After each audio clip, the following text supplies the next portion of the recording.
Hello बच्चों, फिर से वापस आ गए हैं। तो देखो, पिछले वीडियो में हमने सिंपल टेंस के बारे में पढ़ा था। अब सिंपल टेंस के थोड़ा सा एक और लेवल ऊपर जाएंगे, क्योंकि देखो ये मैंने आपको एकदम बेसिक चीज़ को समझाया था, ठीक है। अब थोड़ा सा एडवांस चलते हैं सिंपल टेंस में ही। तो एडवांस मतलब इतना भी कुछ एडवांस नहीं है, बस आपको इतना सा ध्यान देना है कि थोड़ा सा चीज़ें और ऐड होंगी। जैसे कि यहाँ पे वर्ब है, तो अब मैं क्या करूँगा, इस वर्ब के साथ मैं ऐड कर दूँगा एस और ई एस को, ठीक है। अब आप सोचोगे कि ये क्या एस या ई एस आ गया। टेंशन मत लो, बिल्कुल टेंशन मत लो, ठीक है। मैं आपको बेसिक से समझा रहा हूँ। अगर कुछ गलती भी होती है तो उसको आपको इग्नोर करना है। क्यों? क्योंकि देखो, अगर आप टूटी फूटी सीखोगे तभी तो आगे आप बढ़ पाओगे, ठीक है। मतलब आपको समझ में आएगा, तब तो आप आगे बढ़ पाओगे, गलती को सुधार पाओगे, ठीक है। इसलिए बस आपको एक चीज़ ऐड करना है, एस और ई एस। साथ में कुछ चीज़ें और ऐड कर लो, जैसे कि आई, यू, वी, दे। हमने इतना बताया। उसके बाद और थोड़ा सा ऐड कर लो, जिसमें से मैं आपको बताऊंगा ही, सी और ईट, ठीक है। और अगर किसी का नाम चाहिए तो आप उसका नाम भी रख सकते हो, कोई दिक्कत नहीं है, ठीक है। तो बस इतना ही था। समझो, एस या ई एस अब कहाँ लगाना है और कहाँ नहीं लगाना है, ये हमको कैसे पता चलेगा। तो देखो,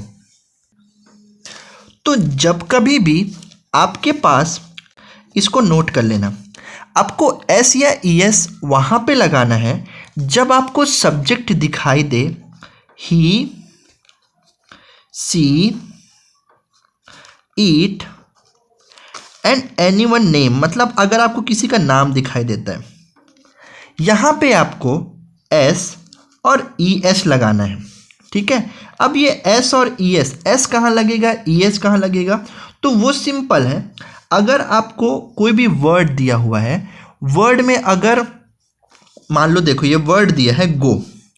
अब गो जो है वो एंड हो रहा है ओ के साथ, ठीक है। मतलब ये वॉवेल है, तो वॉवेल के साथ आप ई एस जोड़ोगे, ठीक है। अगर कोई भी वर्ड वॉवेल से एंड नहीं होता, वहाँ पे आपको यूज़ करना है एस। लाइक अगर मैं यहाँ पे लिख देता हूँ बॉय, ठीक है, तो देखो ये जो वर्ड है वॉवेल से ख़त्म नहीं हुआ है, इसलिए यहाँ पे मैं लगाऊंगा एस, बॉयज़। बस इतना सही कॉन्सेप्ट था। तो अगर आपको सेंटेंस में ही, सी, इट और किसी का नाम दिखाई देता है तो सिंपली आपको एस या ई एस लगा देना है। और अगर आपको यू, आई, वी, दे ये सब दिखाई देता है तो यहाँ पे आपको कुछ लगाने की ज़रूरत नहीं है, आप ऐसे ही छोड़ सकते हो, ठीक है।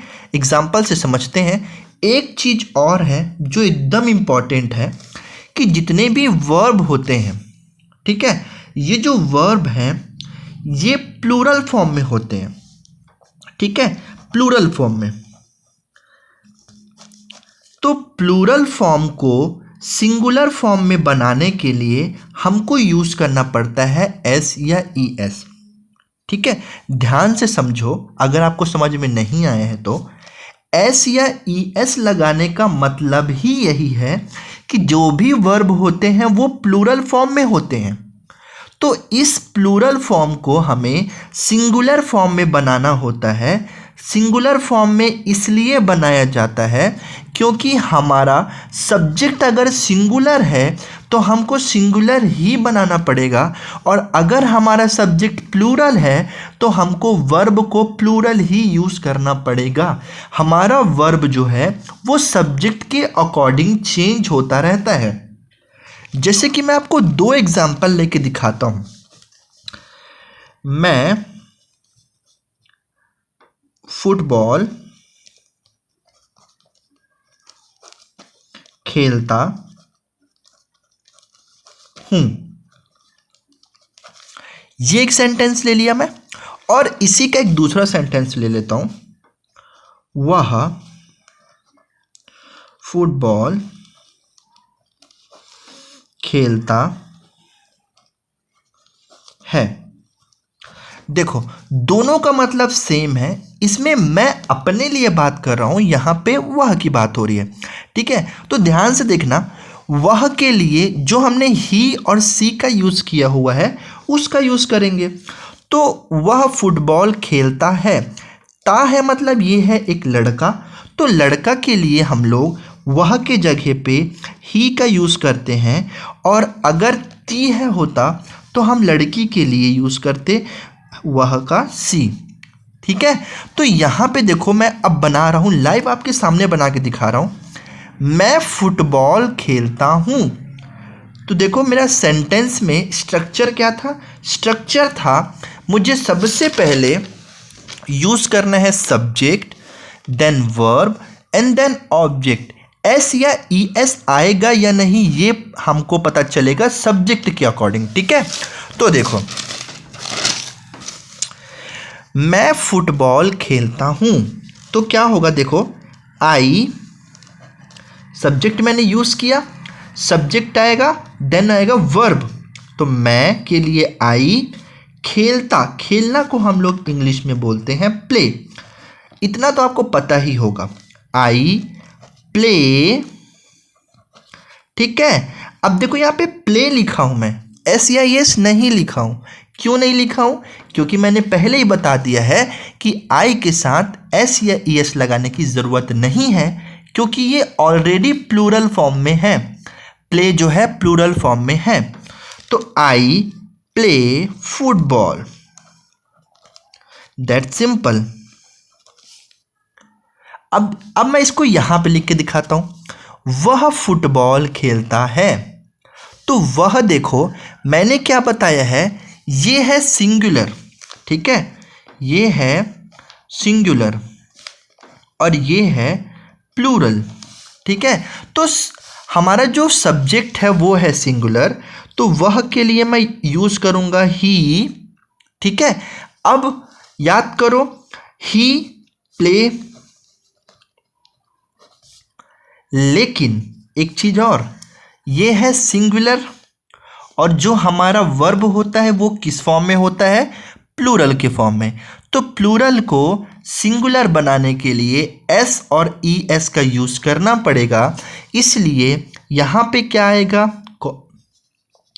वाई से एंड हो रहा है, इसके लिए यहाँ पे आएगा S, he place football. I hope आपको ये एकदम क्लियर हो गया होगा कि एस और ई एस का कहाँ यूज़ करना है और सब्जेक्ट के अकॉर्डिंग ही आपको वर्ब का यूज़ करना है। ठीक है, चलो आज इतना ही रखते हैं, मिलते हैं हम नेक्स्ट वीडियो पे। ठीक है, जिसमें हम नेगेटिव इंट्रोगेटिव सीखेंगे इसी का, है ना, और फिर सेकेंड डे स्टार्ट करेंगे। आई होप आप इंजॉय कर रहे हो कि पिछली वीडियो से आपको बहुत कुछ सीखने को मिला होगा। ठीक है, इस वीडियो से भी आपको बहुत कुछ सीखने को मिला होगा। मैं ये नहीं चाहता कि आप अभी से एकदम करेक्टनेस पे फोकस करो, एटलीस्ट आपको बोलना आ जाए। एक बार अगर आपको बोलना आ गया तो आप जो गलती करोगे उसको सुधारना भी खुद ही समझ जाओगे कि उसको कैसे सुधारना है। पिछले सेंटेंस में मैंने कुछ गलती की है, उसको आपको सुधारना है। ठीक है, और बताना है कि मैंने क्या गलती की हुई थी। ठीक, तो मिलते हैं नेक्स्ट वीडियो पे, और ऐसे ही वीडियो के लिए वीडियो को लाइक और चैनल को सब्सक्राइब करना मत भूलना। Bye bye.